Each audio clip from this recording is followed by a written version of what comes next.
It's almost a who's who of the golf world out to rechristen the restoration of Harbour Town. There are golf writers from all over the country, and yeah, there's the guy who built the place too, Davis Love III, or rebuilt it, I should say.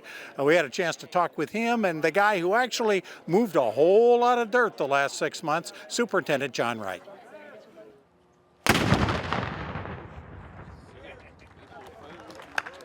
Davis, I've seen the course, but you've lived this. What do you like? How do you like it? It turned out great. You know, they have an unbelievable team here at Sea Pines, from the agronomy, John Wright and John Farrell. So I was just a small part of a great team to get this thing, you know, completely renovated and everything brand new in less than a year is incredible. You did it in 6 months. You did make some changes, but the pros are going to have to look to see the changes, aren't they? Well, they'll see them.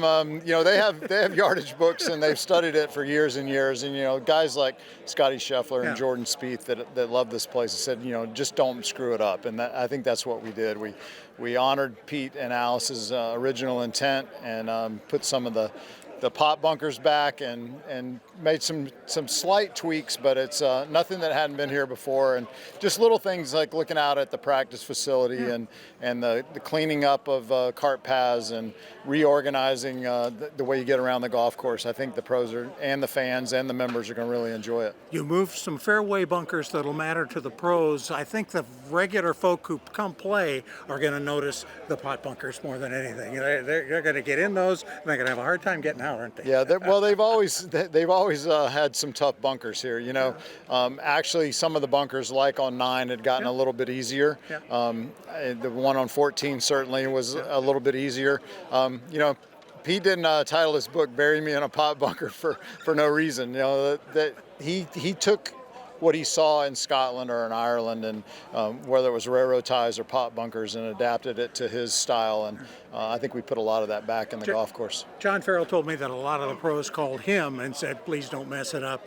When he told them that he had you running the project, I'm guessing that made them feel a whole lot better, because you know what it takes to win out here, and you don't want to mess it up. We had a challenge from Mr. Goodwin and Matt Goodwin, and we had a challenge from the tour players, and then, you know, from the Alan McCurricks, the builder, John Wright, the green superintendent. We had a lot of people that really cared about this golf course, so I was just a part of a team that protected Pete's legacy. Did it surprise you at all that that you got it done in 6 months? I mean, you've done a lot of renovations, and you've done a lot of... Well, we threw a lot of people at it, and they threw a lot of money at it, and they planned ahead. We did a lot of work in the years leading up to be ready for it, bulkhead work, and John Wright did a lot of work behind the scenes on bunkers and things that made it possible to do it really quick. But this is such a great golf course, you don't want it shut down for a year. We try to do it as fast as possible. I know you're excited to go play it. Go do it. And 65, 66 is good enough? Will be good enough for you today? That would be a nice temperature for us to get up to today. That won't be my score, though. Thanks, Davis. Appreciate it. Thank you. All right. John Wright, this is like Christmas Day for you, isn't it, to finally have it done? Everybody else gets to open the present now? You know what? I mean, it's definitely bittersweet. We enjoyed the project, enjoyed working with the team for 6 months, and had a great group of guys and gals that really kind of pulled together, and you know, it was a fun experience. And like you said, I mean, it is Christmas Day. Everybody gets to open the present. A lot of smiles out here, which is fun to see. But like I said, we really enjoyed being closed, and glad to get it over with and get it open. What's the funnest part of putting this together as a superintendent? What was the really cool thing? Honestly, just the team. Yeah. The team that How we had many guys assembled. did you have? Well, I mean, you know, just, you know, our agronomy team, which was, I think we were up to 22 people, but then, you know, McCurrick Golf, they brought in 25, had 30 at some point.